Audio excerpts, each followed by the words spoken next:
I'm with Professor Daniel Romo, who's a professor of organic chemistry. Is that correct? That's correct. Dr. Daniel Romo at Texas A&M University. He testified today at the state hearing on the supplemental science materials. And Dr. Romo, one issue that came up today was the mill-urea experiments that were done in the 1950s. One gentleman said that those experiments are still valid today and that they are, in fact, correct and useful. How would you respond to that? So one of the issues with those experiments is that, of course, they now know that the early Earth had a much different atmosphere. So I think what the person said earlier was, in fact, that when they redid them in the 1990s, they've actually reproduced with the correct conditions, or at least what they believe to be now the conditions of early Earth. The issue, though, still is, and my concern about this TEACS that I mentioned during my testimony, is that it's a very small part of what needs to happen between small molecules and the first, let's say, living molecule or living organism. And still, it's also gray as to what they mean by, should it be a living molecule or a living organism?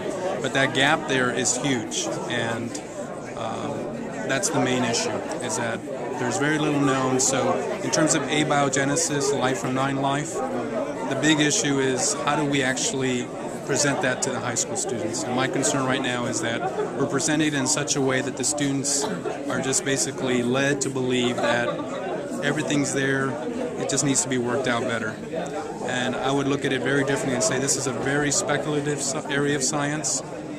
There is room for this in science. This is what science is about. But I think at the high school level, we should tell them things that we feel that we have a lot of evidence for, whereas this area I think is very weak and maybe best left for the college level. Okay. Let me also ask you quickly about irreducible complexity. A math professor from the University of Texas brought that up and skewered that idea, at least disparaged it without giving much detail about why he thought it was invalid. What would be your response to that as an organic chemist? So, I certainly have, a belief that irreducible complexity is actually a reasonable hypothesis in terms of thinking about how complex machinery in the cell came about.